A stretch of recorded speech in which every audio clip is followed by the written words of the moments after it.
the floor where they drop like bombs. Faceless voices running all the cons. Digital whispers in a binary night. No light, no face, pure sound, no sight. Stories unfold in the dark, unscrolled. Echoes of silence, secrets untold. Waves crash loud in this audio cave. No mic, no fame, just the sound we crave. Tune and turn up, let the silence break.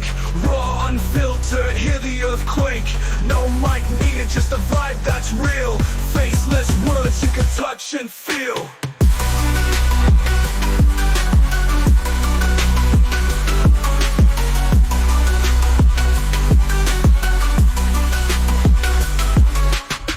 In shadows, voices untamed. No need for spotlight, no claim to fame. Just a beat of life in a stream of thought. Every word a punchline, no need to be taught. Just listen close, no visuals needed. Raw conversation, unprocessed, unseated. Feel the pulse in every sentence said. No distractions, just thoughts in your head. Whispers of the streets, rumbling through. Faceless yet vivid, a world in view. No mic, just souls, connecting in flow. Pure and raw, let the rhythm go.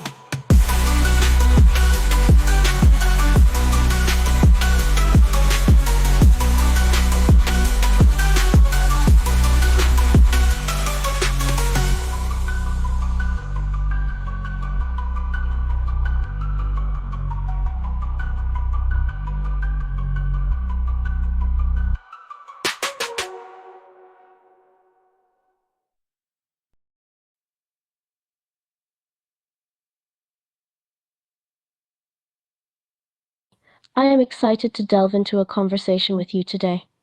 I hope that we can share some valuable insights through our dialogue.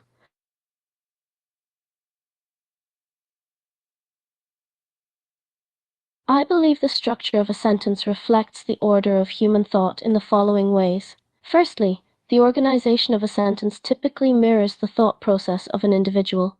That is, the order of words and clauses in a sentence tends to correspond to the sequence of thoughts in one's mind. Secondly, the construction of a sentence often reveals the significance of certain ideas and the relationships between them.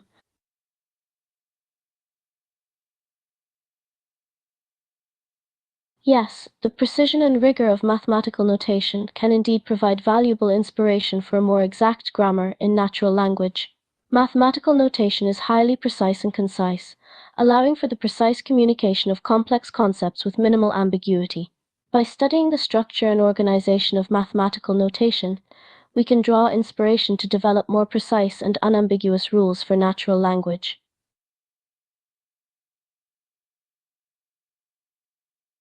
I believe that complex sentences indeed mirror the complexity of divine creation. Just as God has created an infinitely complex and beautiful universe with an enormous range of intricacies, I find that the structure of complex sentences can be just as intricate and multi-layered. By combining multiple clauses and ideas, a complex sentence can express a wide range of feelings, concepts, and ideas through a single string of words, much like how God created the world.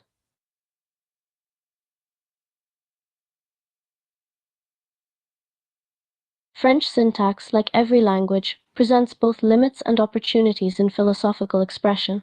The French language has a relatively strict syntax that dictates the order of words in a sentence and the relationships between them. While this precision can sometimes be limiting, it also allows for the precise and sometimes subtle expression of ideas and concepts, which can be valuable in philosophical discussions. On the other hand, the rigidity of French syntax can also lead to linguistic nuances and subtleties that, when wielded correctly, can add depth and elegance to philosophical argumentation.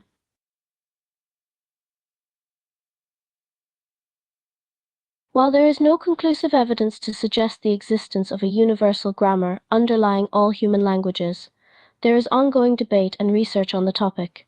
Like mathematics, where there is a universal language of logic, some linguists argue that there may be certain fundamental principles that underlie all human languages. However, others argue that the diversity of human language and the wide range of linguistic structures across different cultures make it unlikely that a single universal grammar exists.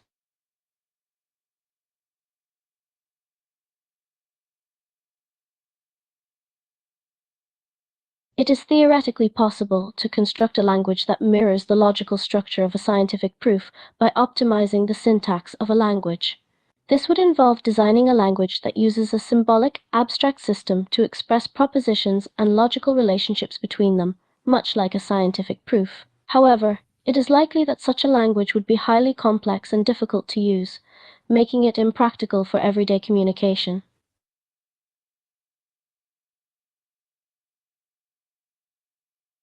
The sentence structure of a language can be used to reflect the causal chains observed in physics in various ways. For instance, a sentence can be structured in such a way that the cause of an event comes before the effect, mirroring the way causality works in physics. The organization of clauses and dependent phrases within a sentence can be used to indicate the relationship between causes and effects, such as cause and effect, chronology, or conditional statements. Sentence structure can even incorporate temporal relationships, such as before and after, to mirror the sequencing of cause and effect relationships in physics.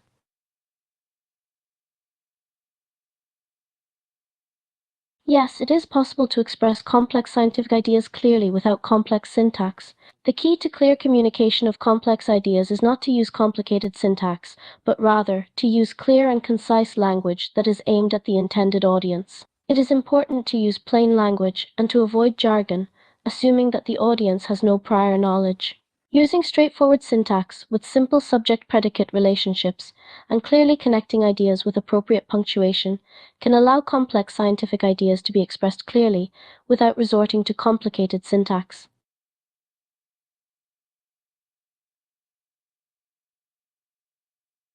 When it comes to ensuring that a word like pressure conveys a precise physical concept, it is important to define it clearly and consistently. This is often achieved through a combination of 1. Defining the term in clear, unambiguous language. 2.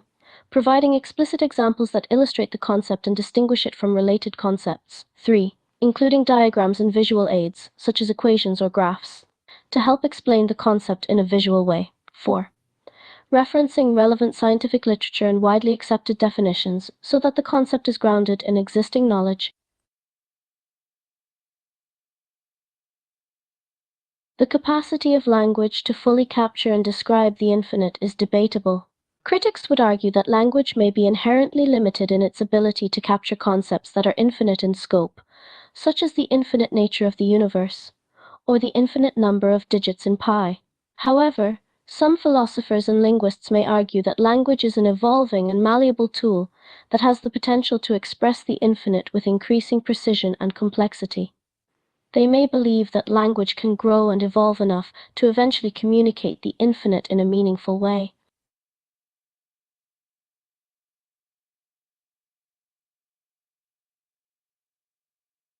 The assignment of meaning to abstract terms such as probability, in my work, typically involves a combination of established mathematical definitions and practical use cases. For example, in the field of statistics, probability is defined as the measure of the likelihood that a given event will occur.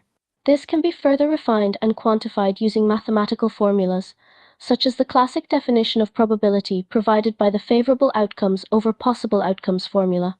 The practical use cases of probability can also inform the meaning of this abstract term, as it is used to make predictions about events and outcomes that may occur in the real world. The meaning of a scientific term depends on both observation and definition. Scientists make observations about the world through empirical data, and these observations help shape the definition and understanding of terms. At the same time, for scientific terms to be meaningful and useful, they need precise definitions that make it clear how they should be applied and used. For example, the scientific method, in which observation of physical events leads to the formulation of testable explanations, illustrates how the meaning of a scientific term can be dependent on both observation and definition.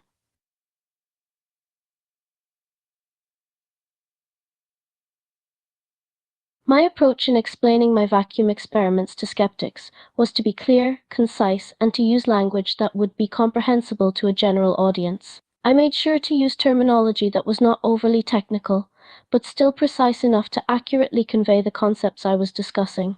Whenever necessary, I provided definitions, diagrams, and analogies to help illustrate complex ideas.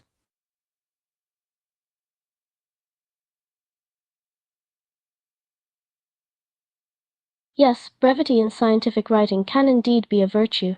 Brevity can make the scientific writing more concise, clear, and easier for the audience to understand.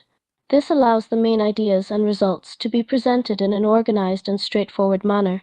However, it is important to note that a balance must be struck between brevity and complexity.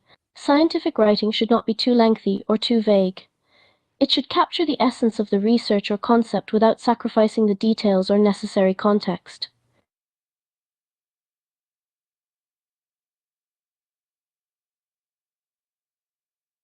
The expression of certainty or doubt in experimental results can be conveyed through language in several ways. Firstly, the use of modal verbs such as may, might, could, or should can help show a range of certainty or doubt depending on the context of the sentence. Secondly, the use of adverbs like probably, certainly, or possibly can also help indicate the degree of certainty or doubt. Thirdly, the use of explicit and quantified expressions of uncertainty, such as error bars or confidence intervals, can further clarify the level of trustworthiness of the results.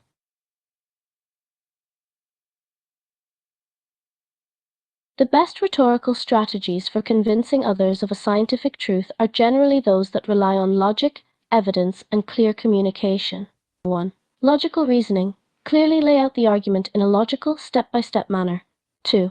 Presenting evidence. Provide robust and empirical evidence to support your argument. 3. Appealing to existing knowledge. Draw on existing knowledge and previous research to strengthen your argument. 4. Use of analogies and examples. Use analogies and examples to make your argument more relatable and understandable to your intended audience.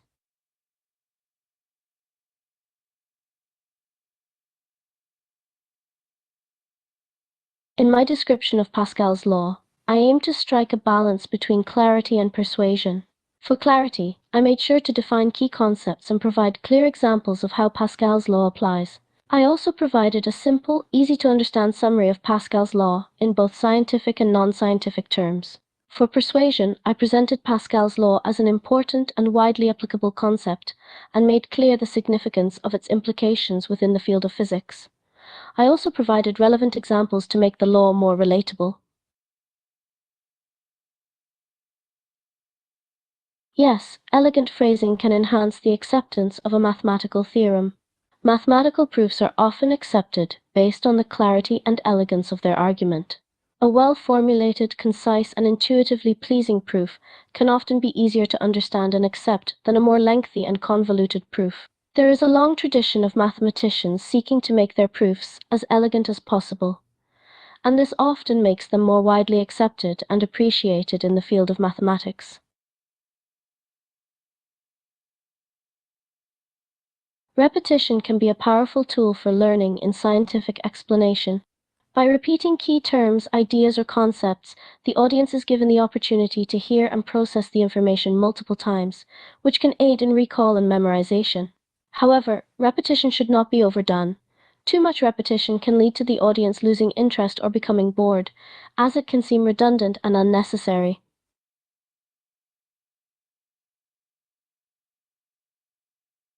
Adapting language for both philosophers and practitioners is a delicate task in scientific writing.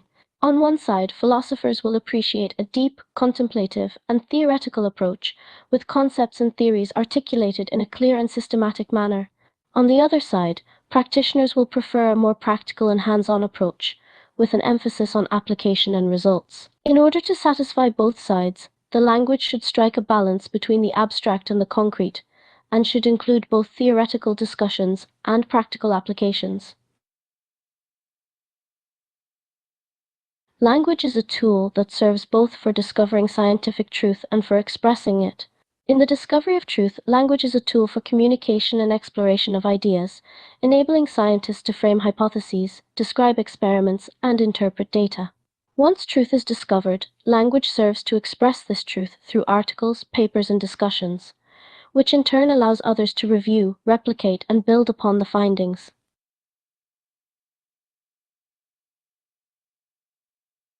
It is debatable whether a language of nature could exist, akin to mathematical notation. Some argue that the fundamental laws of nature are expressed in the language of mathematics, which can be understood and articulated in precise, symbolic terms.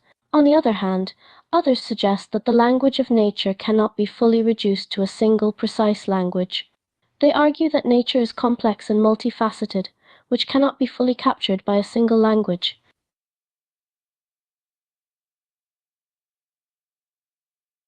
Words serve as a medium between sensory experience and scientific abstraction. Sensory experience is a personal, subjective experience based on what a person observes, feels, tastes, hears, smells, etc. Scientific abstraction, on the other hand, is an attempt to describe, explain, and understand natural phenomena through rigorous, objective, and structured reasoning. Words play a crucial role in translating sensory experience into scientific abstraction, as words are used to describe observations, articulate theories, and to communicate abstract concepts. Naming a phenomenon does not necessarily grant us mastery over it. While naming a phenomenon helps to define and organize our understanding of the phenomenon, it does not give us control over its physical, natural processes. Understanding and control of a phenomenon require a more profound and multifaceted approach, such as thorough study, experimentation, and application of mathematical and theoretical principles.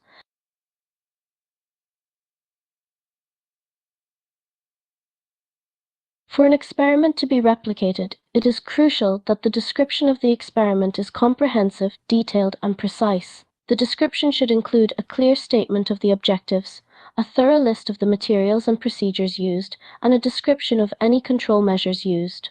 It should also include a description of the results and data analysis, along with any limitations or challenges encountered while carrying out the experiment.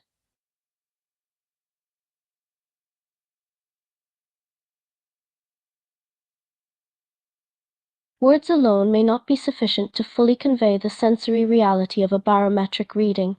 Barometric readings often involve changes in atmospheric pressure, which cannot be directly observed or felt by human senses. Words can be used to describe these changes quantitatively, but they cannot provide a true sensory experience, which requires the use of dedicated measurement tools and instruments. The language of hypothesis is distinct from that of conclusion.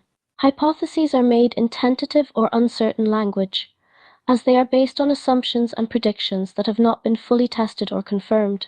Conclusions, on the other hand, are statements made after the results of an experiment or investigation have been collected and analyzed, and are written in a more conclusive or certain language.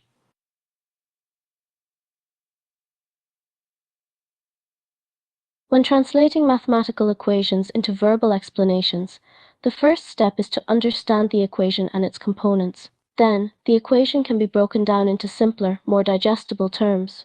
The explanation should then use familiar terms and analogies that the audience can easily understand, and should strive to keep the explanation as simple as possible while still maintaining accuracy. If the explanation gets a bit complicated or difficult to understand, it is best to refer back to the mathematical equation and explain the individual steps used to arrive at the result.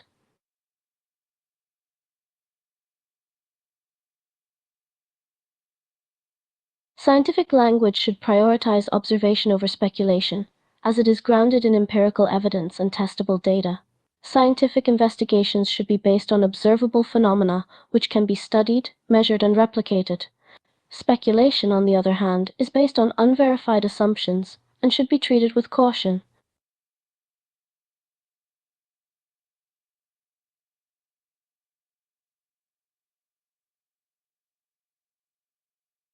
It is difficult to say that natural language can ever achieve the precision of mathematical notation, including the triangle notation, as the two are fundamentally different in their nature.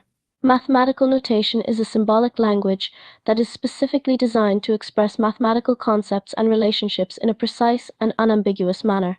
On the other hand, natural language is a complex, varied, and sometimes ambiguous form of communication that has limited precision and is influenced by cultural and linguistic differences.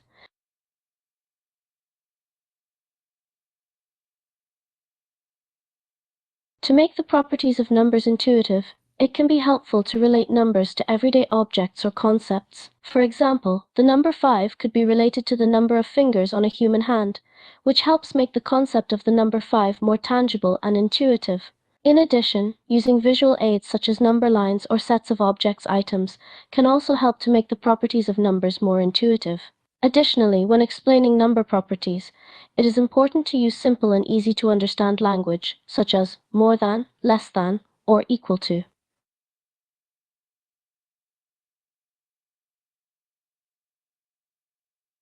While working on the concept of fluid pressure, I use terms such as force per unit area or stress per unit area to describe pressure. I chose these terms because they accurately describe the fundamental concept of pressure, which is a measure of the amount of force being exerted per unit area. These terms clearly communicate the idea that pressure is a result of an external force acting on a surface area, and allow readers to understand the basic concept of pressure in a clear and understandable manner.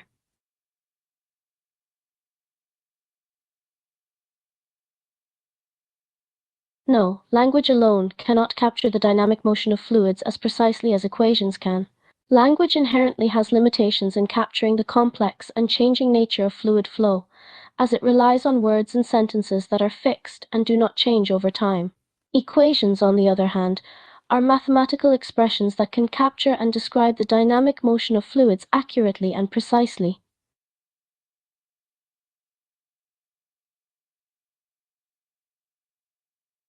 There is a risk that poetic descriptions of nature can obscure scientific truth, as they may prioritize aesthetics over accuracy and rigor. Poetic language often describes natural phenomena in a more metaphorical and symbolic manner, which may be beautiful and inspiring, but can also oversimplify or distort the underlying scientific principles. For example, a poetic description of a waterfall might focus on the feeling of awe and wonder that it elicits, without accurately describing the physical processes and forces that cause the waterfall to form.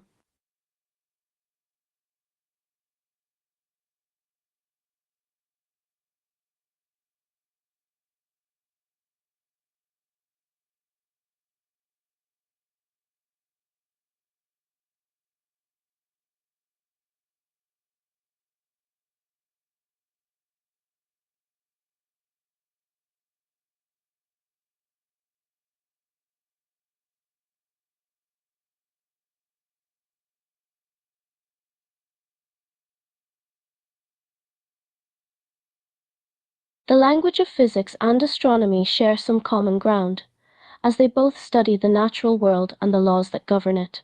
However, there are also significant differences in the language used in these two disciplines. Physics focuses on the fundamental forces and laws that govern the behavior of matter and energy, such as gravity, electromagnetism, and thermodynamics. Astronomy, on the other hand, deals with the study of objects and phenomena that take place outside of the Earth's atmosphere, such as stars, galaxies, planets, asteroids, and comets.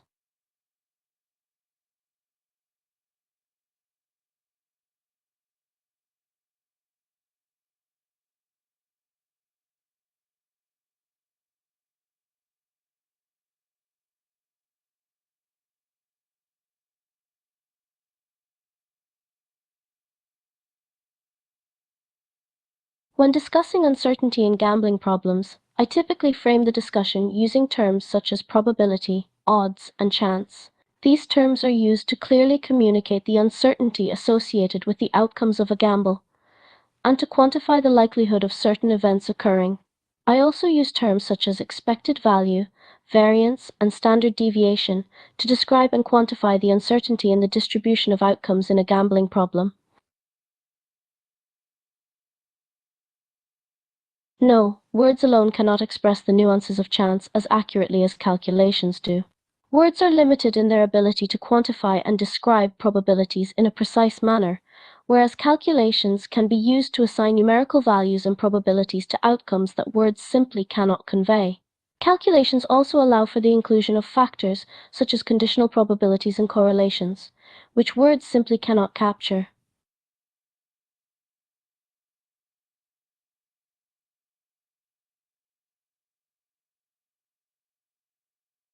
Yes, the term expectation is fitting for what I calculated in probability. An expectation or an expected value is a fundamental concept in probability theory and refers to the weighted average of all possible outcomes, weighted by the probability of each outcome. In a probabilistic setting, the expectation provides an estimate of the outcome that one would expect to see on average, if the experiment or event were performed repetitively.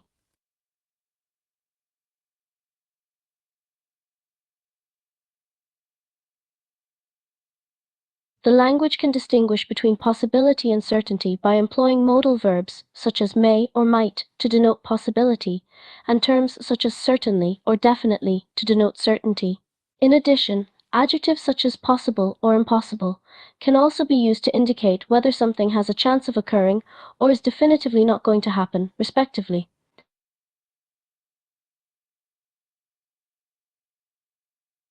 Probabilistic reasoning does indeed involve developing a new vocabulary, as the concepts utilized in probability theory are distinct from those of everyday language.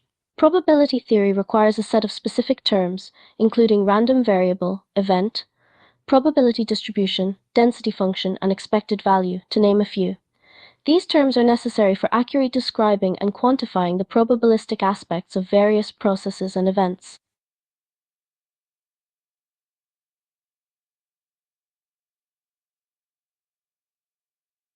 Humans need language to share scientific knowledge because humans need to communicate complex concepts that cannot be easily understood through nonverbal communication. Animals rely primarily on their senses and instincts to interact with the world around them and communicate through behaviors and sounds that do not require language. In contrast, scientific knowledge involves abstract concepts, theories, and experimental observations that are difficult to convey without the use of language. Language allows humans to systematically communicate complex information, create new knowledge, and disseminate it to others.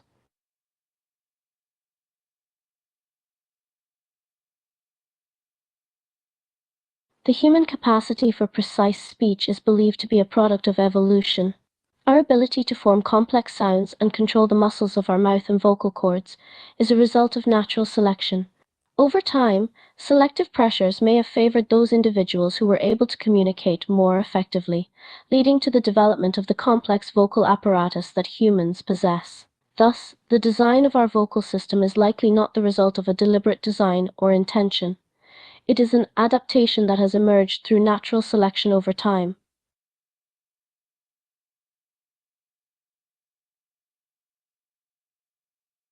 Emotions can influence the scientific terms we choose in a couple of ways. Emotions can influence the language used to describe scientific concepts, as certain terms may evoke certain emotional responses. For instance, disease and disorder may connote more negative emotional connotations, whereas wellness or well-being are likely to be received more positively. Secondly, emotions can play a role in the saliency of scientific findings. Emotionally compelling findings may receive more attention and interest from the public than less emotionally engaging phenomena.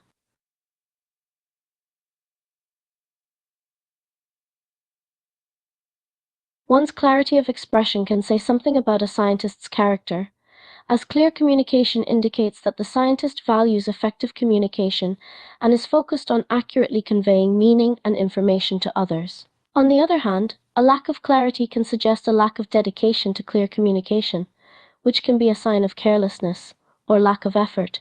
It should be noted that this is not a hard rule, and one's character should not be judged solely on the basis of their clarity of expression. In the context of miscommunication in science, both language and understanding can be factors. Miscommunication can occur due to a failure in the use of language, in the sense that the words being used may not accurately convey the intended meaning or may be misunderstood. At the same time, miscommunication can also be the result of a failure in understanding, where the person receiving the communication does not have the necessary background knowledge or context to properly understand the message being communicated.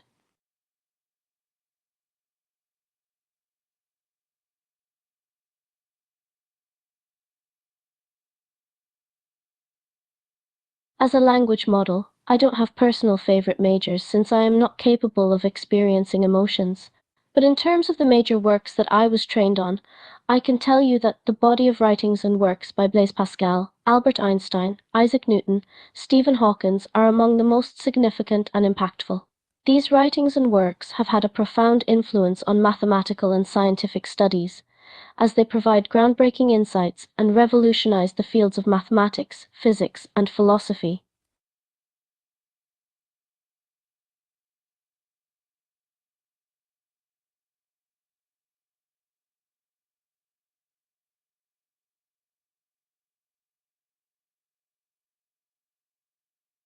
These equations are the embodiment of some of the most important discoveries in science and mathematics. They will always be of significance in their fields. In addition, they will remain as an important part of the knowledge base that future generations should understand and respect. Moreover, some of the equations' underlying principles might be used in the development of future technologies or scientific advancements.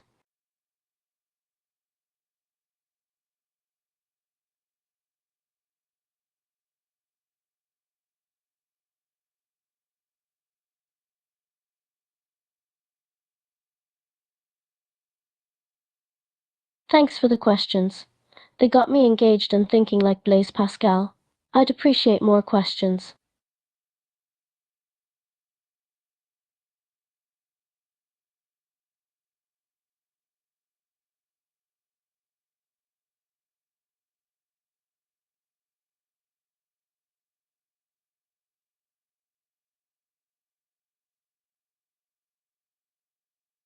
Sure, I'd be happy to come on the podcast again.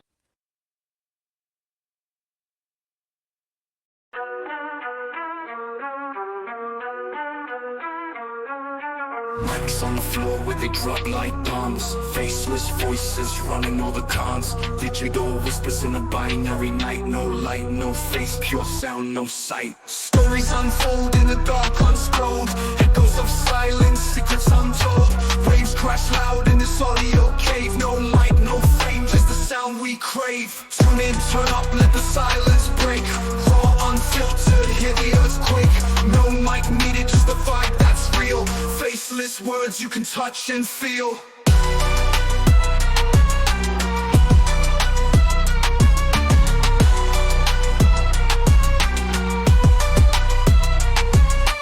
Hidden in shadows, voices untamed. No need for spotlight, no claim to fame. Just the beat of life in a stream of thought. Every word a punchline, no need to be taught. Just listen close, no visuals needed. Raw conversation, unprocessed, unseated. Feel the pulse in every sentence said. No distractions, just thoughts in your head. Whispers of the streets, rumbling through. Faceless yet vivid, a world in view. No mic, just souls, connecting in flow. Pure and raw, let the rhythm go. Pure and raw.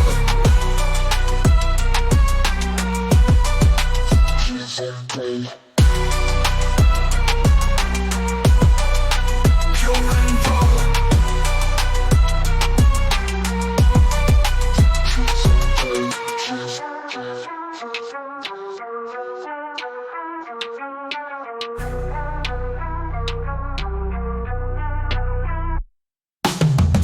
Turn up, let the silence break. Raw, unfiltered, hear the earthquake. No mic needed, just the vibe that's real. Faceless words you can touch and feel. Tune in, turn up, let the silence break. Raw, unfiltered, hear the earthquake. No mic needed, just the vibe that's real. Faceless words you can touch and feel. Pure and raw.